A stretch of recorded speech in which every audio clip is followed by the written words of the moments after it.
नमस्कार। एक ठंडा मार्केट, सभी कैप्को के इंडेक्स पॉजिटिव रहे मगर बहुत ज़्यादा नहीं। 8 basis points Nifty, 10 basis points mid cap, 25 basis point micro cap, खाली स्मॉल कैप का करीबन 70 बेसिस पॉइंट्स ऊपर था। कारण क्या है इसका कि अगेन एफ का कल की तरह आज भी 500 करोड़ की बिक वाली। डीआईएस ने अपना बाइंग कल 3,500 करोड़ किया था, आज 2,000 करोड़ के करीब थोड़ा कम किया। और निडी की बात करें तो आज एक फ्लैट था, एक 1540 स्टॉक ऊपर और 1400 स्टॉक नीचे, तो कुछ खास नहीं। तो इसके कारण कोई भी सेक्टरल इंडेक्स देखे तो ज़्यादा 1% से ज़्यादा बढ़त भी नहीं था और 1% से कम गिरावट भी नहीं था, सब एक रेंज में घूम रहे थे। तो आज कुछ खास मार्केट में मैं कहूँगा कि कुछ नहीं हुआ, मगर आज मैंने सोचा कि थोड़ा खबर के बारे में बात करें। बहुत सारी खबरें आई हैं, इंटरनेशनल भी और डोमेस्टिक भी। तो पहली खबर है कि तेल का दाम, ब्रेंट क्रूड का दाम अभी भी 93-94 के करीब ही है, थोड़ी हाई है, क्योंकि यूएस अभी कोई सोल्यूशन की ओर नहीं जा रहा है और वॉर को एक इकोनॉमिक रूट से ये वॉर को जीतने की अभी कोशिश कर रहा है। और उसका इम्पैक्ट दिख रहा है कि चाइना के लिए थोड़ी सप्लाई, ईरानियन ऑयल की सप्लाई, ये हॉर्मुज स्ट्रेट के ब्लॉकेड के कारण बंद कम हो रहा है, वो साफ दिख रहा है। तो इसलिए तेल के दाम थोड़ी एलिवेटेड है, वो एक बात है जो मार्केट के लिए पॉजिटिव नहीं है।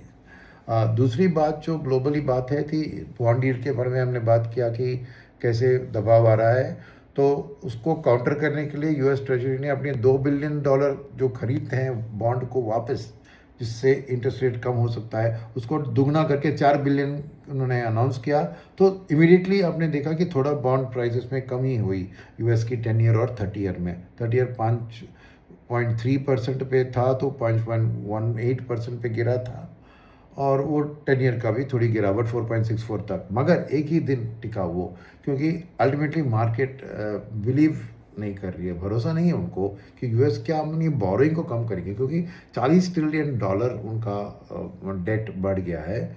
और इसलिए वो डर के कारण वापस एक ही दिन इनकी एक्शन के इफेक्ट दिखा। वापस आज 30 साल का बॉन्ड यील्ड 5.25 पे बढ़ गया और 10 ईयर का भी 4.64 से लेकर 4.7 बढ़ गया। तो ओवरऑल ये एक स्थिति है। मगर at the same time internationally देखें तो एक बात हुई, जो ये बाइंग की प्रोग्राम अनाउंस किया तो तुरंत आपने देखा कि डॉलर इंडेक्स थोड़ी वीकन हो गई, अभी 98 के लेवल पे आ गई, तो 100 के ऊपर जा रही थी। और उसका इफेक्ट सीधा दिखा कि गोल्ड और सिल्वर दोनों 1-1.5% बढ़ गए हैं। तो एक रैली गोल्ड और सिल्वर में भी शुरू हो चुकी है। तो इंटरनेशनली यही थी खबर। इसके अलावा डोमेस्टिक की स्थिति में आए, कुछ अच्छी खबर है, कुछ उतनी अच्छी खबर नहीं है। अच्छी खबर क्या है? पहली बात है कि मानसून की बात करें तो मानसून का जुलाई में अच्छा रहा, अगस्त में भी ठीक ठाक है। तो ओवरऑल अभी तक की मानसून का इम्पैक्ट है कि 87-88% ऑफ लॉन्ग पीरियड एवरेज में है, क्योंकि जून बहुत ख़राब था। और ये आईएमडी की बात कर रहा हूँ मैं, स्काईमेट ने 85% बताया था मानसून का, तो थोड़ी इनके दोनों में डिफरेंस है।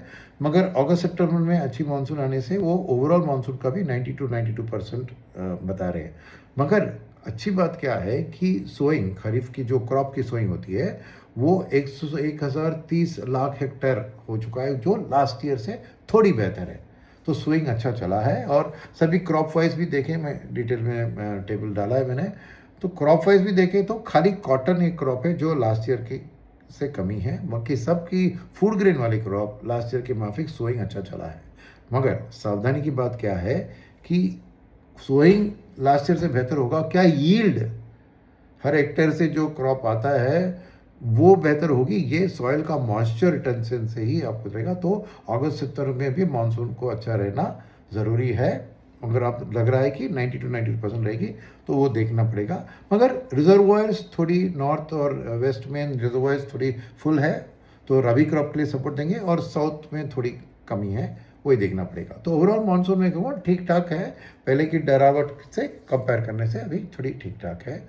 ये हुई मानसून की बात। फिर फूड सोइंग की बात किया मैंने, तो दूसरी जो अच्छी नई बात है वो है आरबीआई के मीटिंग के मिनट्स रिलीज हुए। तो एक्चुअली चर्चा क्या हुआ, किसने क्या कहा, ये सब उधर डॉक्यूमेंटेड है।